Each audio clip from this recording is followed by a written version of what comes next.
Et yo tout le monde, c'est Nito et aujourd'hui on se retrouve pour une nouvelle vidéo avec un nouveau concept. Aujourd'hui on va faire une review sur la série qui s'appelle The Cuphead Show. C'est parti. Pour commencer, il faut savoir que la série The Cuphead Show est inspirée du jeu Cuphead qui est sorti le 29 septembre 2017. Le jeu est de viral des youtubeurs comme Squeezie, Polo et même PewDiePie ont fait des vidéos dessus. Alors maintenant je vais faire un court résumé du début de The Cuphead Show. Pour ceux qui veulent pas être spoilé, je mettrai un timecode. En tout cas, on est parti. Alors, c'est l'histoire de deux frères, Cuphead et Mugman, qui sont chez eux. Et leur grand-père, Papy Bouilloire, leur demande de peindre la palissade. Donc, ils y vont, mais ils n'ont pas très envie. Donc, Cuphead a une idée. Il met la peinture blanche dans un canon et veut tirer sur la palissade. Mais cela ne marche pas. Donc, leur grand-père leur demande d'aller chercher un autre pot de peinture blanche. C'est leur ami qui s'appelle Laquenne. Mais en allant chez leur ami Laquenne, Cuphead et Mugman voient au loin la kermesse du diable. Donc ils décident d'y aller et ils jouent à des jeux. Cuphead et Mugman se doutent de rien, à part Mugman, vers un peu plus après il se dira il y a le mot diable dans le titre, donc il se rendra compte. Et pendant ce temps, Cuphead il joue au Chamboulam, je crois que ça s'appelle.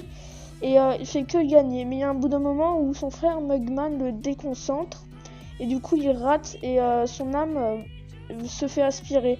Mais Mugman empêche ça et prend son âme et la remet dans le corps de Cuphead. Mais du coup maintenant ils ont une dette envers le diable et du coup ils auront plein de problèmes. Bon, alors maintenant je vais faire un classement de mes 3 personnages favoris. Le premier va peut-être vous étonner, mais c'est Papy Bouilloire, parce que je le trouve très drôle, j'adore vraiment le personnage. Il m'a fait beaucoup rire durant la série et j'aime bien son style. En deuxième position, nous avons le diable. J'espère que j'ai pas un strike en disant ça. J'aime beaucoup le personnage, il est méchant et très drôle à la fois, il réussit jamais ce qu'il fait. Donc c'est assez drôle à voir. Et en troisième position, bien évidemment, c'est Cuphead. Je le mets que en troisième position car je l'aime bien, mais moins que les deux autres. Bon, la série The Cuphead Show se passe sur 12 épisodes. Chacun durant entre 10 et 20 minutes, ce qui laisse des épisodes assez courts.